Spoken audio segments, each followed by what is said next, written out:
Happy Monday, everybody. My name is Brandon Rosa, and welcome to episode 116 of the Xbox in 10 podcast, your weekly source of Xbox gaming news covered in around 10 minutes. Every Monday, this podcast covers new game releases, the previous week's gaming news, and we all learn an Xbox-related fun fact together. The show's on YouTube and podcast services around the world, so please subscribe on your favorite and leave a review. Xboxin10.com, no numbers, is your quick source for links to all of our podcast destinations and social media profiles, which you can follow at Xboxin10. To start, let's talk game releases. The big games out last week were Sam & Max Save the World Remastered, Assassin's Creed Valhalla, The Siege of Paris, and Hades.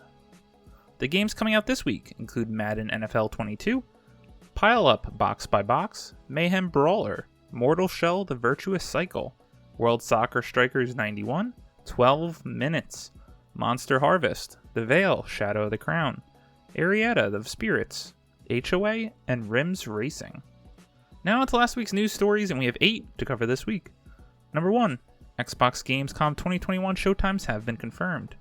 Tom West of True Achievements writes, Xbox Wire has detailed all of the Xbox's team's planned shenanigans over the course of Gamescom 2021, including the main show, a 7-day Bethesda mainstream, and of course a Gamescom sale on the Xbox Store. The news was announced today on Xbox Wire, stating that the Xbox show at this year's Gamescom 2021 will be live streamed on August 24th at 1 p.m. Eastern. The show will feature updates on many of the previously announced Xbox Game Studios titles, news from Xbox partners about upcoming titles, Xbox Game Pass releases, and more. The show will be hosted by Paris Lilly and Kate Yeager and streamed on YouTube, Twitch, Facebook Gaming, and Twitter. You can stream it in more than 30 languages, as well as English audio description and American Sign Language. Alongside the news of the Xbox show at Gamescom 2021 is Bethesda Germany's main stream, which will run for 7 days starting on August 26th. No times have been announced just yet. All's with good Xbox shows, there will be an Xbox Gamescom sale to run alongside the show, which will feature discounts up to 75% off various games for Xbox and Windows 10. As a huge lover of all press conferences and showcases, I'm very excited about this Gamescom stream. Now, in previous years, we haven't gotten any heavy hitter announcements from these shows, but they always sprinkle in a nice few fun announcements. You have to imagine at least at this event we're going to get the release date for Halo Infinite, which would be huge news, and maybe more of a story-based trailer. Number 2, Hellblade Senua Sacrifice gets free Xbox Series X and S optimization patch. Taylor Lyles at IGN writes, Ninja Theory's critical acclaimed action-adventure game Hellblade Senua Sacrifice was one of the most popular games released in 2017. If you have yet to experience it, developer Ninja Theory has released an optimization patch today on the Series X and S, updating a number of visual elements for next-gen consoles. The new update allows the game to take full advantage of Microsoft's 9th generation gaming hardware, meaning Hellblade not only gets improved basic visuals, but includes additional perks, such as DirectX ray tracing and 3 graphical modes, Performance, Resolution, and Enriched, with the latter mode offering support for ray tracing. If you own an Xbox copy digitally or physically, you will receive the update at no additional cost. The game is also available on Game Pass. Love this announcement. I restarted Hellblade a couple of months ago and just lost track of it, but I'm glad I waited now to replay this amazing game, which has to be experienced with headphones on. Truly memorable, and I love to see the options that they give you, playing either in full 4K, 120 frames per second, or ray tracing.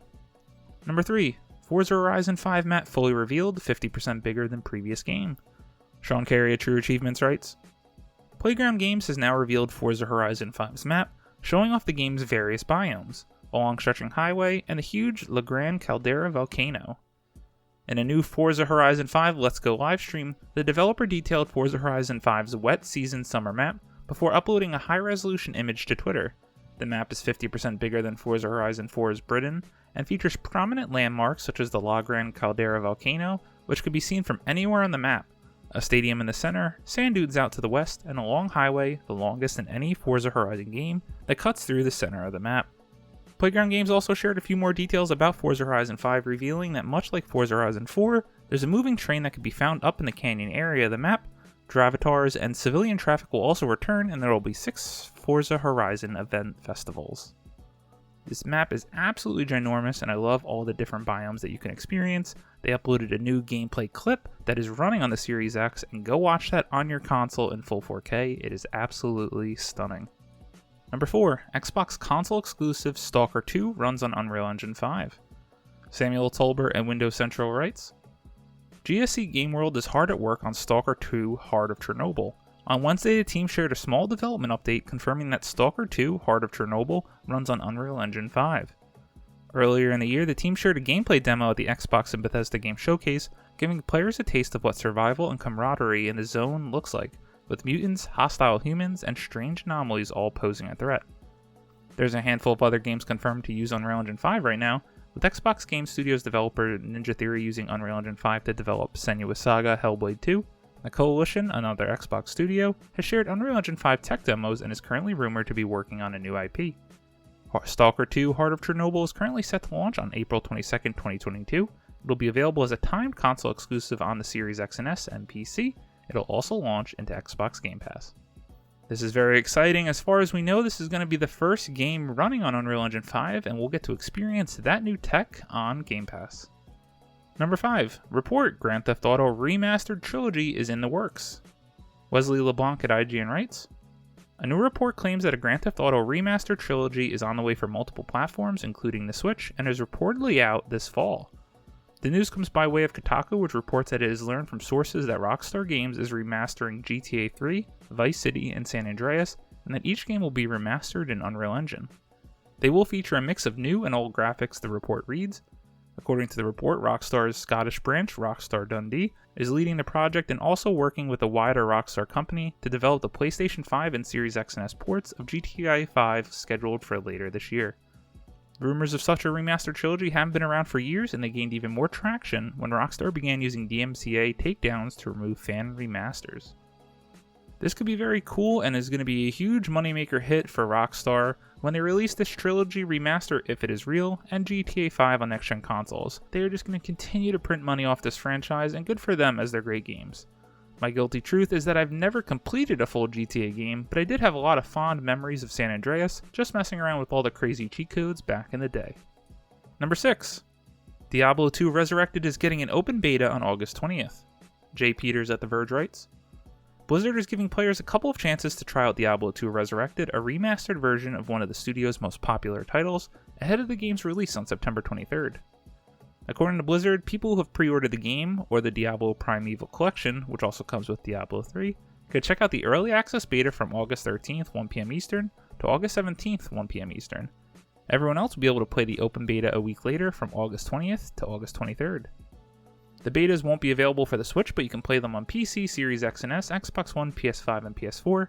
Multiplayer and cross-progression will be enabled, meaning you can party up with friends and check out the game on different platforms while keeping everything you've earned. Though for the early access beta, you'll need to have pre-ordered the game on the platform you want to play the beta on. Diablo 2 is a game I've never played, but one that I know so many people love. I like that they're having an open beta as I can wet my palate and get my hands on it to see if it's a game I actually want to go back and play. Number 7. Life is Strange Remastered Collection delayed to 2022.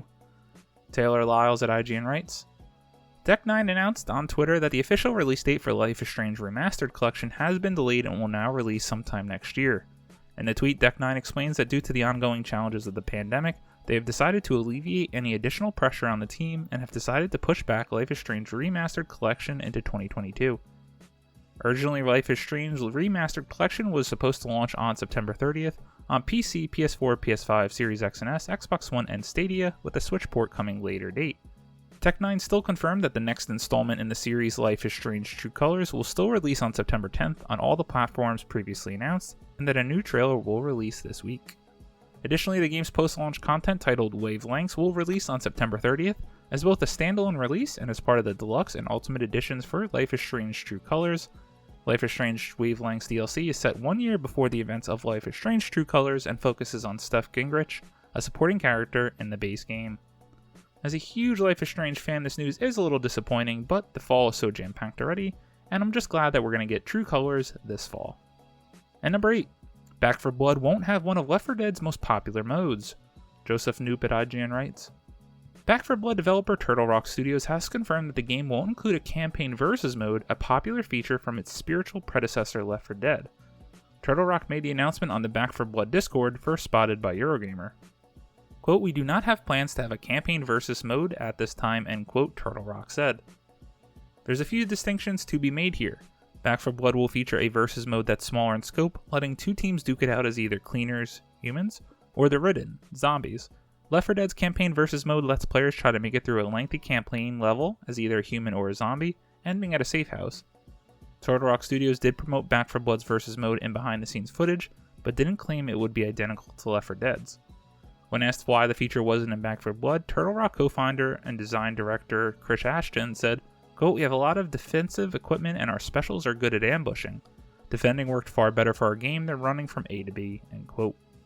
I gotta say, this is disappointing news not having played Back 4 Blood yet, as I loved Left 4 Dead's Versus mode. I had so many hours playing that game with my friends, so we'll just have to see how the new modes in this game play out.